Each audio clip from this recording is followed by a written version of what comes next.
ನಮಸ್ತೆ ಎಲ್ಲರಿಗೂ. Lucky life ಟಿಪ್ಸ್ಗೆ ನಿಮಗೆಲ್ಲರಿಗೂ ಸ್ವಾಗತ. 2026 ಫೆಬ್ರವರಿ.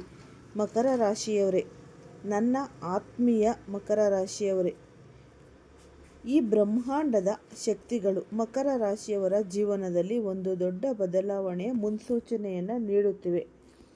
ಈ ರಾಹುದೇವನು ತನ್ನ ಕೊನೆಯ ನಡೆಯನ್ನು ಆರಂಭಿಸಿದ್ದಾನೆ. ಈ ಪಯಣದಲ್ಲಿ ಕೇವಲ ಸಂಪತ್ತು ಮತ್ತು ಆದಾಯ ಮಾತ್ರವಲ್ಲದೆ ಈ ಕೋರ್ಟ್ ಕಚೇರಿಗಳ ವ್ಯವಹಾರಗಳು, ಈ ಪ್ರೇಮ ಸಂಬಂಧಗಳು, ಶಿಕ್ಷಣ ಮತ್ತು ಉದ್ಯೋಗದಂತಹ ಪ್ರಮುಖ ಕ್ಷೇತ್ರಗಳಲ್ಲಿ ಅನಿರೀಕ್ಷಿತ ತಿರುವುಗಳು ಎದುರಾಗಲಿವೆ. ಇದು ರಾಹು ಆನ್ ಫೈರ್ ಸರಣಿಯ ಒಂದು ವಿಶೇಷ ಭಾಗ. ಈ ಲೇಖನ ನೀವು ಈ ವಿಡಿಯೋನ ಫಸ್ಟಿಂದ ಹಿಡಿದು ಕೊನೆ ತನಕ ಸ್ಕಿಪ್ ಮಾಡ್ದಲೇ ನೋಡಿದ್ರೆ ನಿಮಗೆ ಉಪಯುಕ್ತವಾದ ಮಾಹಿತಿ ಲಭಿಸುತ್ತೆ. ಈ ವಿಡಿಯೋ ಇಷ್ಟ ಆಗಿದ್ದಲ್ಲಿ ಪುಟ್ಟದೊಂದು ಲೈಕ್ ಕೊಡೋದನ್ನು ಮರಿಬೇಡಿ. ಈ ರಾಶಿಯವರು ಯಾರೆಲ್ಲ ಇದ್ದೀರಾ ಅವರು ಹೆಚ್ಚಾಗಿ ಈ ವಿಡಿಯೋವನ್ನು ಶೇರ್ ಮಾಡಿ.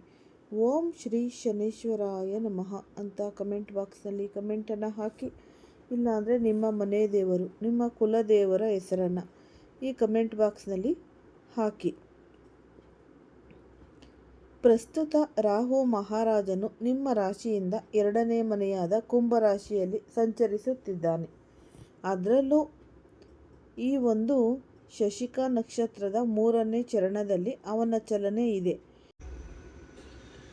ಈ ಸುದೀರ್ಘ ವಿಶ್ಲೇಷಣೆಯಲ್ಲಿ ನಾವು ಈ ಮೇ 30ರವರೆಗಿನ ಅವಧಿಯನ್ನು ಗಮನಿಸುತ್ತೇವೆ. ಈ ಅವಧಿಯನ್ನು ತಲಾ 63 ದಿನಗಳ 2 ಪ್ರತ್ಯೇಕ ಹಂತಗಳಾಗಿ ವಿಂಗಡಿಸಬಹುದು.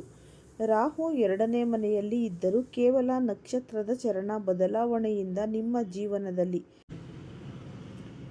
ಎಂತಹ ಈ ರೋಚಕ ಬದಲಾವಣೆಗಳು ಬರಲಿವೆ ಎಂಬುದು ಆಶ್ಚರ್ಯಕರ. ಈ ಅವಧಿಯಲ್ಲಿ ರಾಹುವು ಕುಂಭರಾಶಿಯ ಈ ನವಾಂಶದಲ್ಲಿ ಇರುತ್ತಾನೆ. ಇದರ ಅರ್ಥವೇನೆಂದರೆ ಗೋಚಾರದ ರಾಹುವು ಕುಂಭದಲ್ಲಿದ್ದಾನೆ ಮತ್ತು ಅದರ ಶಕ್ತಿಯ ಮೂಲವು ಕುಂಭವೇ ಆಗಿದೆ. ಮಕರ ರಾಶಿಗೆ ಕುಂಭವು 2ನೇ ಮನೆಯಾಗಿದ್ದು ಇದು ಕುಟುಂಬ, ಹಣ ಮತ್ತು ವಾಣಿಯನ್ನು ಸೂಚಿಸುತ್ತೆ. ಈ 2ನೇ ಮನೆಯ ಶಕ್ತಿಯು ಇಲ್ಲಿ ದ್ವಿಗುಣಗೊಳ್ಳುತ್ತಿದೆ. ಆದ್ದರಿಂದ ಹಣಕಾಸು, ಮಾತು ಮತ್ತು ನೀವು ತೆಗೆದುಕೊಳ್ಳುವ ನಿರ್ಧಾರಗಳು ಈ ಸಮಯದಲ್ಲಿ ಅತ್ಯಂತ ನಿರ್ಣಾಯಕವಾಗಿದೆ. ನೀವು ಒಂದು ತಪ್ಪು ಮಾತು ಅಥವಾ ಒಂದು ತಪ್ಪು ನಿರ್ಧಾರ ಇಡೀ ವ್ಯವಸ್ಥೆಯನ್ನೇ ಈ ಬುಡಮೇಲು ಮಾಡಬಹುದು. ಈ 2ನೇ ಮನೆಯ ಪ್ರಭಾವವು ಕೇವಲ ಹಣಕ್ಕೆ ಸೀಮಿತವಾಗಿಲ್ಲ. ಇದು ನಿಮ್ಮ ಶಿಕ್ಷಣ, ವೈವಾಹಿಕ ಜೀವನ, ಸಾಲಗಳು, ರೋಗಗಳು ಮತ್ತು ಶತ್ರುಗಳು ಮತ್ತು ಅನಿರೀಕ್ಷಿತ ಘಟನೆಗಳಿಗೂ ವಿಸ್ತರಿಸಿದೆ. ನಿಮ್ಮ ಮಾತು ಮತ್ತು ಮೌಲ್ಯಗಳೇ ನಿಮ್ಮ ಮುಂದಿನ ದಿಕ್ಕನ್ನು ನಿರ್ಧರಿಸುತ್ತೆ. ಈ ಶಶಿಕಾ ನಕ್ಷತ್ರದ ಸ್ವಭಾವವೇ ಸತ್ಯವನ್ನು ಹೊರಹಾಕುವುದು ಮತ್ತು ಅನಿರೀಕ್ಷಿತ ಫಲಿತಾಂಶಗಳನ್ನು ನೀಡುವುದು. ಆದ್ದರಿಂದ ಯಾವುದೇ ನಿರ್ಧಾರಗಳನ್ನು ತೆಗೆದುಕೊಳ್ಳುವಾಗ ತಾರ್ಕಿಕವಾಗಿ ಯೋಚಿಸಿ ಮತ್ತು ಧೈರ್ಯದಿಂದ ಹೆಜ್ಜೆ ಇಡಿ. ನಿರ್ಧಾರಗಳನ್ನು ಮುಂದೂಡಲು ಪ್ರಯತ್ನಿಸಿದರೆ ರಾಹುವು ನಿಮ್ಮನ್ನು ಇಕ್ಕಟ್ಟಿಗೆ ಸಿಲುಕಿಸಿ ಕೊನೆಯ ಕ್ಷಣದಲ್ಲಿ ಒತ್ತಡದ ಮೇಲೆ ನಿರ್ಧಾರ ತೆಗೆದುಕೊಳ್ಳುವಂತೆ ಮಾಡ್ತಾನೆ. ಈ ಹಣಕಾಸಿನ ದೃಷ್ಟಿಯಿಂದ ಇದು ಅತ್ಯಂತ ಬಲಿಷ್ಠ ಸಮಯ. ಆದರೆ ಹಣ ಗಳಿಸುವುದು ಅಷ್ಟು ಸುಲಭವಲ್ಲ. ಹಳೆಯ ಬಾಕಿ, ಈ ಹಣ, ಕಮಿಷನ್ ಮತ್ತು ಈ ಒಂದು ಡಿಜಿಟಲ್ ಮೂಲಗಳಿಂದ ಧನಲಾಭವಾಗುವ ಸಾಧ್ಯತೆ ಕೂಡ ಇದೆ. ಆದರೆ ನೆನಪಿಡಿ, ರಾಹುವಿನ ಸ್ವಭಾವವು ಈ ಒಂದು ಶಾರ್ಟ್ಕಟ್ ಮತ್ತು ಅಪಾಯಕ್ಕೆ ಸಂಬಂಧಿಸಿದ್ದು. ದುರಾಸೆಯಿಂದ ಮಾಡುವ ಯಾವುದೇ ಒಂದು ಹೂಡಿಕೆ ನಿಮಗೆ ಅಷ್ಟೇ ವೇಗವಾಗಿ ನಷ್ಟವನ್ನು ತರಬಹುದು. ನೀವು ಅಂಕಿಅಂಶಗಳನ್ನು ಸರಿಯಾಗಿ ಅಭ್ಯಾಸ ಮಾಡಿ ಹೆಜ್ಜೆ ಇಟ್ಟರೆ ಜಯ ನಿಶ್ಚಿತ. ವ್ಯವಸ್ಥಿತವಾಗಿ ನಡೆಯದಿದ್ದರೆ ಹಣ ಬಂದಷ್ಟೇ ವೇಗವಾಗಿ ಕೈಬಿಟ್ಟು ಹೋಗುತ್ತೆ. ಈ ಹಂತದಲ್ಲಿ ನಿಮ್ಮ ಮಾತು ಅತ್ಯಂತ ಸೂಕ್ಷ್ಮವಾದ ಅಂಶ. ರಾಹುವು ನಿಮ್ಮ ಮಾತನ್ನು ಒಂದು ಆಯುಧವನ್ನಾಗಿ ಮಾಡೋದು. ನಿಮ್ಮ ಮಾತುಗಳಲ್ಲಿ ಪ್ರಭಾವವಿರುತ್ತೆ. ಜನರು ನಿಮ್ಮ ಮಾತನ್ನು ಕೇಳುತ್ತಾರೆ. ಆದರೆ ಪದೇ ಪದೇ ನಿಮ್ಮ ಮಾತು ತೀಕ್ಷ್ಣವಾಗಿದ್ದರೆ ಅಥವಾ ಸಂಶಯದಿಂದ ಕೂಡಿದ್ದರೆ ಸಂಬಂಧಗಳು ಬಿರುಕು ಮೂಡಿಸಬಹುದು. ಈ ಕಚೇರಿ ಅಥವಾ ಈ ಒಂದು ಕುಟುಂಬದ ಚರ್ಚೆಗಳಲ್ಲಿ ಈ ಸೈಲೆಂಟ್ ಅನ್ನೋದು ಅಳವಡಿಸಿಕೊಳ್ಳಿ. ಹೆಚ್ಚು ವಿವರಿಸುವ ಅಗತ್ಯವೇ ಇಲ್ಲ. ಮಿತವಾಗಿ ಮಾತು, ಸ್ಪಷ್ಟವಾಗಿ ಮಾತನಾಡುವುದೇ ನಿಮ್ಮನ್ನು ಗೆಲ್ಲಿಸುತ್ತೆ. ಈ ಜಗತ್ತಿನ ಅನೇಕ ರಾಶಿಗಳಲ್ಲಿ ಯಾವ ಒಂದು ರಾಶಿಯನ್ನು ಸ್ವತಃ ವಿಧಾತನು ತನ್ನ ಕೈಗಳಿಂದ ರೂಪಿಸಿ ಅದೃಷ್ಟದ ಈ ಬಾಧ್ಯನಾಗಿ ಈ ಒಂದು ಭೂಮಿಗೆ ಕಳುಹಿಸಿದ್ದಾನೆ. ಆ ರಾಶಿ ಬೇರೆ ಯಾರೂ ಅಲ್ಲ, ನಿಮ್ಮದೇ ಈ ಒಂದು ಅದೃಷ್ಟದ ರಾಶಿ ಮಕರ ರಾಶಿ. ಅಂದರೆ ನನಗೆ ಗೊತ್ತಿದೆ, ಇದು ಕೇಳಿ ನೀವು ನಗಬಹುದು ಅಥವಾ ನಿಮ್ಮ ಕಣ್ಣುಗಳಲ್ಲಿ ನೀರು ತುಂಬಬಹುದು. ಏಕೆಂದರೆ ಕಳೆದ ಕೆಲವು ವರ್ಷಗಳಲ್ಲಿ ನೀವು ಅನುಭವಿಸಿದ ನೋವು ಅಷ್ಟಿಷ್ಟಲ್ಲ. ಅವಮಾನ ಮತ್ತು ನೀವು ದಾಟಿ ಬಂದ ಅಗ್ನಿ ಪರೀಕ್ಷೆಗಳನ್ನು ನೋಡಿದರೆ ಯಾರು ಕೂಡ ನಿಮ್ಮನ್ನು ಅದೃಷ್ಟವಂತರು ಎಂದು ಹೇಳಲಾರರು. ಆದರೆ ನಿಲ್ಲಿ, ಅದು ಕೇವಲ ತಯಾರಿ ಮಾತ್ರ, ಅದು ಪ್ರಕೃತಿಯ ಒಂದು ಪರೀಕ್ಷೆ ಮಾತ್ರ. ನಿಜವಾದ ಆಟ ಈಗ ಪ್ರಾರಂಭವಾಗುತ್ತಿದೆ. ಮಹಾದೇವನಲ್ಲೇ ಶ್ರದ್ಧೆ ಇದ್ದರೆ ನೀವು 2026ರಿಂದ 2029ರವರೆಗೆ ಇರುವ ಈ ಒಂದು 4 ವರ್ಷಗಳು ಈ ಕ್ಯಾಲೆಂಡರ್ನ ಸಾಮಾನ್ಯ ಪುಟಗಳಲ್ಲ. ಇದು ನಿಮ್ಮ ಜೀವನದ ಸುವರ್ಣ ಅಧ್ಯಾಯ ಅಂತಲೇ ಅನ್ನಬಹುದು.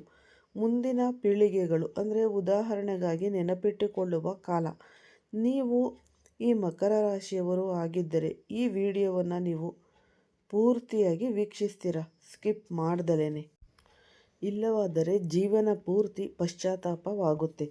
ಖಜಾನೆ ಎದುರಲ್ಲೇ ಇಟ್ಟು ನಾವು ಅದನ್ನು ಗುರುತಿಸಲಿಲ್ಲ ಎಂದು ಇಂದು ನಾನು ಸಾಬೀತುಪಡಿಸುತ್ತೇನೆ.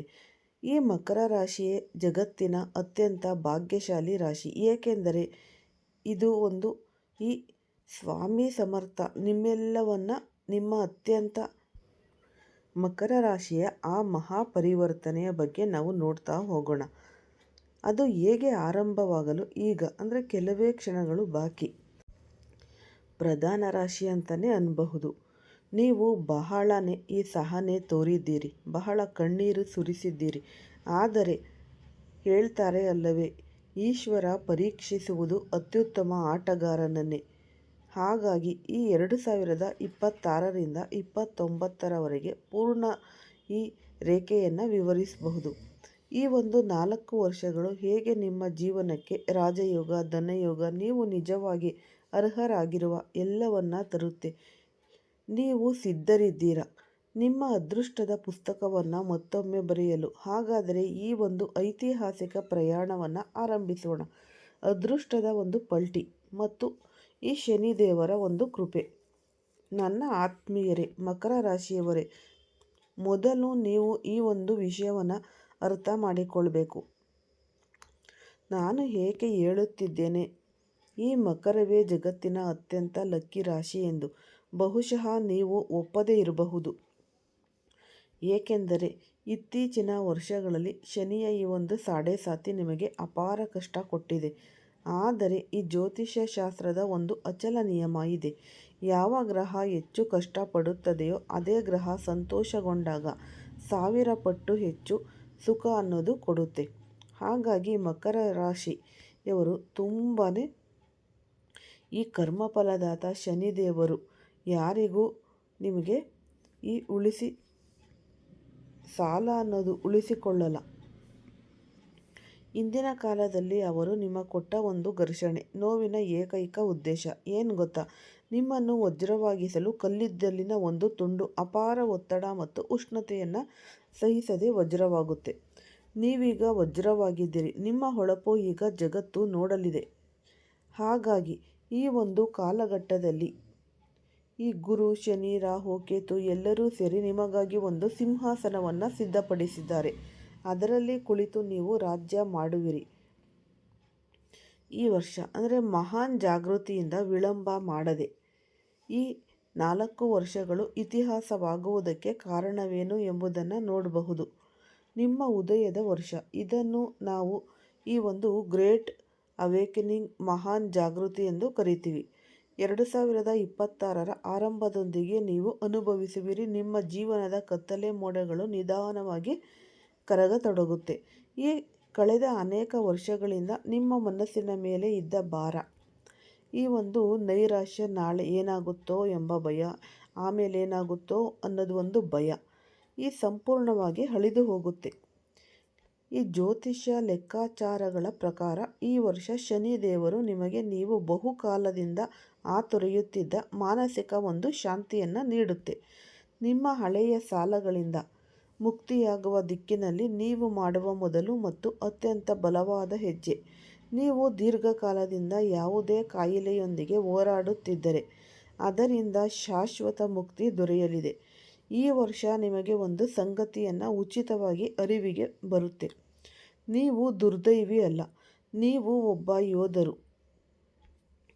ಈ ನೌಕರಿ ಮಾಡುವವರಿಗೆ ಈ ವರ್ಷ ಸ್ಥಿರತೆಯನ್ನು ತಂದುಕೊಡುತ್ತೆ.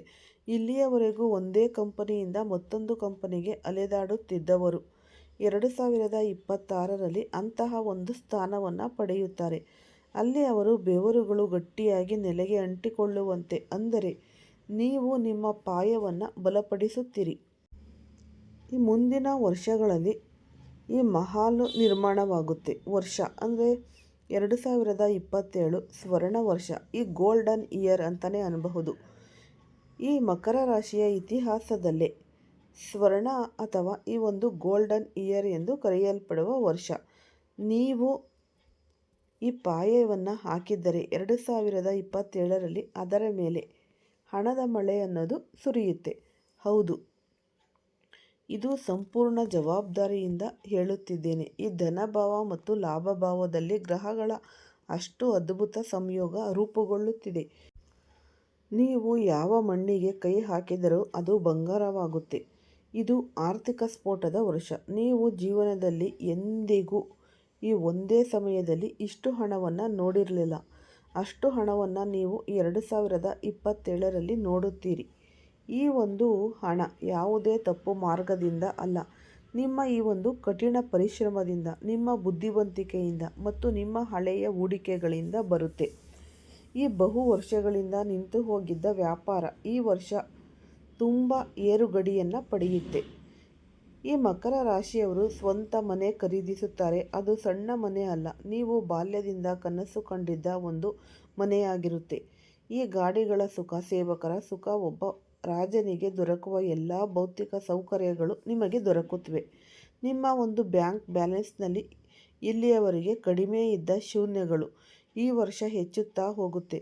ಈ ವರ್ಷ ನಿಮಗೆ ಕೋಟ್ಯಾಧಿಪತಿಯಾಗುವ ಸಾಮರ್ಥ್ಯವನ್ನು ಹೊಂದಿದೆ. ಶಕ್ತಿ ಮತ್ತು ಅಧಿಕಾರ. ಇದೀಗ ನಾವು ಪ್ರವೇಶಿಸುತ್ತೇವೆ ಶಕ್ತಿ ಮತ್ತು ಸತ್ಯದ ಈ ಒಂದು ವರ್ಷ. 2026ರಿಂದ ಆರಂಭವಾಗುವ ಈ ಒಂದು ಅಲೆ ನಿಮ್ಮನ್ನು 9ರವರೆಗೆ ಜಗತ್ತಿನ ಶಿಖರಕ್ಕೆ ತಲುಪಿಸುತ್ತೆ. ಇದು ನಿಮ್ಮ ಸಾಡೆಸಾತಿಯ ತಪಸ್ಸಿನ ಫಲ. ಇದು ಪ್ರಕೃತಿಯ ಒಂದು ರಿಟರ್ನ್ ಗಿಫ್ಟ್ ಅಂತಲೇ ಅನ್ನಬಹುದು.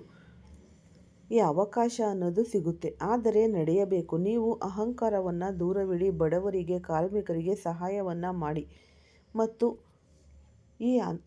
ಈ ಸಹಾಯ ಮಾಡಿ ಅಂದಾಗ ಈ ಮಕರ ರಾಶಿಯನ್ನು ಜಗತ್ತಿನ ಬಾದಶಹನಾಗುವುದರಿಂದ ಯಾರೂ ತಡೆಯಲಾರರು. ಈ ಒಂದು 4 ವರ್ಷಗಳನ್ನು ಹೃದಯದಲ್ಲಿ ಕೆತ್ತಿ ಇಟ್ಟುಕೊಳ್ಳಿ. ಈ 27, 28, 29. ನನ್ನ ಆತ್ಮೀಯ ಮಕರ ರಾಶಿಯವರೇ, ಈ ಒಂದು 4 ವರ್ಷಗಳು ಇತಿಹಾಸದಲ್ಲಿ ಬರೆಯಲ್ಪಡುವ ವರ್ಷಗಳು. ಆರಂಭದಲ್ಲೇ ನಾನು ಹೇಳಿದ್ದೆ, ಈಗ ನಿಮಗೆ ಅರ್ಥವಾಗಬೇಕು. ಈ ಒಂದು ಶನಿಯ ಪ್ರಭಾವ, ಗುರುದೇವರ ಆಶೀರ್ವಾದ ಇವೆಲ್ಲ ಸೇರಿ ಶತಮಾನಕ್ಕೊಮ್ಮೆ ಆಗುವ ಈ ಮಹಾ ಸಂಯೋಗ ನಿಮಗೆ ನಿರ್ಮಾಣವಾಗುತ್ತಿದೆ.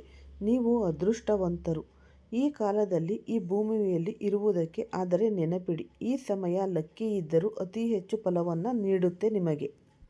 ಈ ಉಪಯುಕ್ತವಾದ ಮಾಹಿತಿ ನಿಮಗೆ ಇಷ್ಟವಾಗಿದ್ದಲ್ಲಿ ಈ ವಿಡಿಯೋವನ್ನು ಲೈಕ್ ಮಾಡಿ ಮತ್ತು ಸಬ್ಸ್ಕ್ರೈಬ್ ಮಾಡ್ಕೊಳ್ಳಿ. ಅತಿ ಹೆಚ್ಚು ಶೇರ್ ಮಾಡಿ. ಎಲ್ಲರಿಗೂ ಸಹ ಧನ್ಯವಾದಗಳು.